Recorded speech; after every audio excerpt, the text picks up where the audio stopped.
So a lot of people said that that last A Day in the Life of a Travel RT video wasn't enough. So I'm going to actually bring you guys with me on my hotel stay when I go to work for 6 days.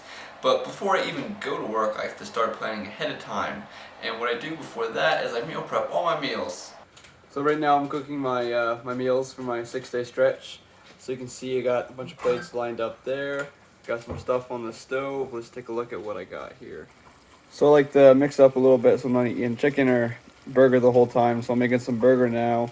I'll make some chicken, rice obviously.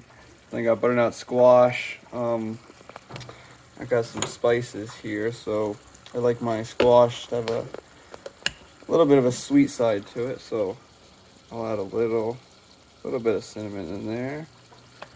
And then I like to add a little bit of brown sugar as well. So we'll just throw that in there. I'll mix it up later.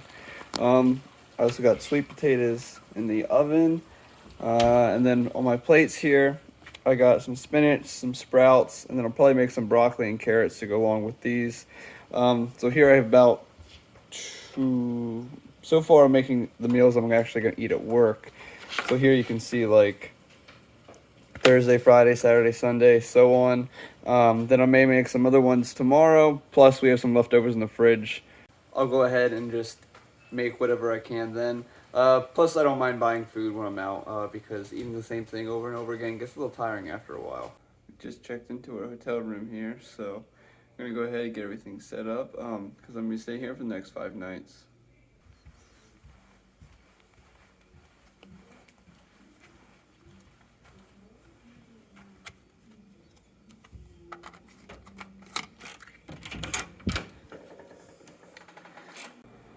So the first night I had a pretty bad headache, so came in and I went straight to bed because I felt terrible.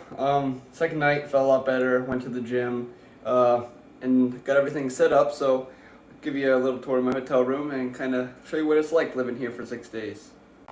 So as you can see, I got a little kitchenette here, fridge, stove, sink, got all my food set up here. So you can see I have my shakes for every single day, oatmeal for breakfast, some snacks, apples, bananas. I think, of course, I got my protein stuff. And then for the fridge, that's why I got a room with a small kitchenette, because I can just throw all my meals in here and bring them to work with me. The one bad thing about this hotel is there's literally nothing in the drawers. I'm gonna get a microwave, but I can bring all that stuff myself. But the first time I didn't know that, and that kind of sucked. Other than that, I have a little desk here I can work at, bed, bathroom. You don't need to see that. You all know what a bathroom looks like, I hope. But anyway, it's pretty nice. Just me up here.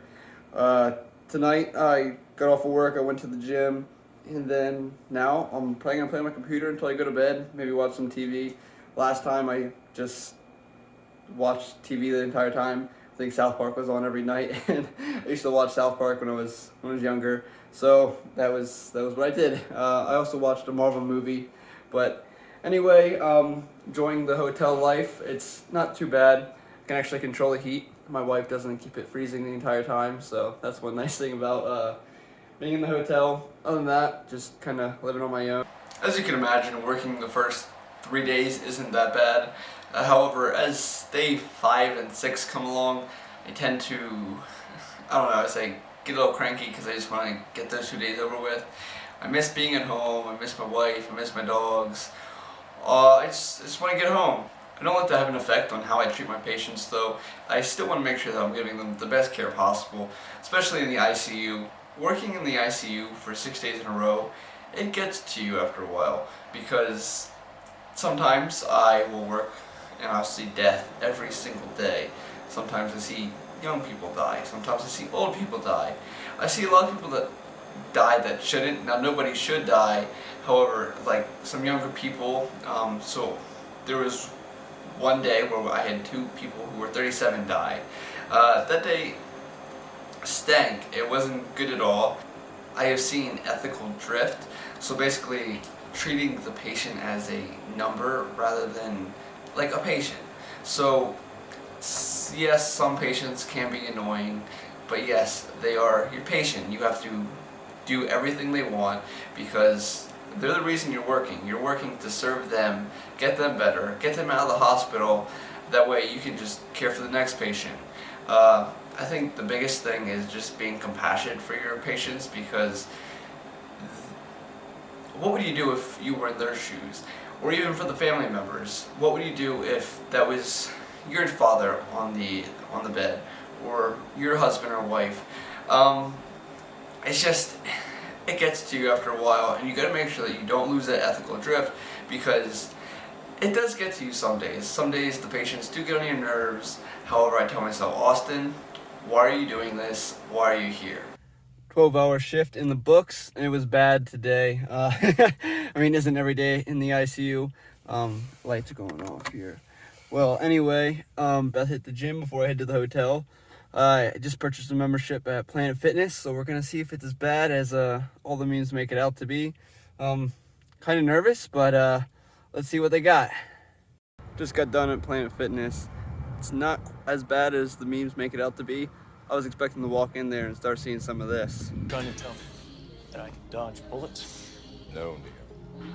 I'm trying to tell you that when you're ready, you won't have to. I do think that working a 12-hour shift and then going to the gym is very hard, especially if you're going home to your family, because you go to the gym and that's all you want to think about is just getting home, getting home, getting home.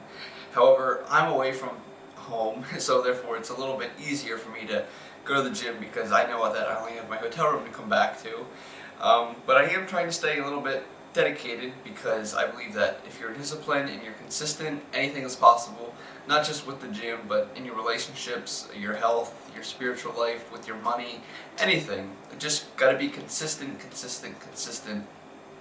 Put in the work little by little every single day. So there's a quote that I've mentioned before, and that it's better to be consistently good than occasionally great.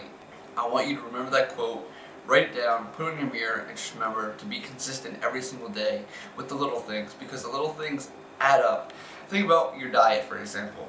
Let's say you eat at McDonald's 3 times a week. Yes, it may not play a huge role within a year. However, let's look at 10, 15 years down the line. What's your blood pressure going to look like? What's your BMI going to look like? How big are you going to be? All that adds up. Same with investing. Let's say you invest $200 a month. Okay. Yes, after a year, it may not be too much. After 10 years, you're like, dang, that's actually a whole lot of money. Plus, you can save that for retirement. You can buy a nice beach house, whatever you want. The key to anything in life is just being consistent at it. So right now, it's not super terrible. I had maybe six ventilators today, when there were other days where I had it closer to 12, and I was constantly running. However, today wasn't terrible. But I say that now. I should probably find some wood to knock on, because tomorrow is going to be terrible. But I mean, today was a slower day. I enjoyed it. That's nice, especially in the middle of my 6-day stretch, because like I said, if I'm running around like crazy for those 6 days, I tend to get a little crankier, a little faster. Finally home after my 1.5-hour drive. I actually got to use a real shower rather than the shower at the hotel, which was nice. So now I have 8 days off. Like I said before, the 6 days suck. The 8 days off are great though. Got a ski trip planned, and I'm excited.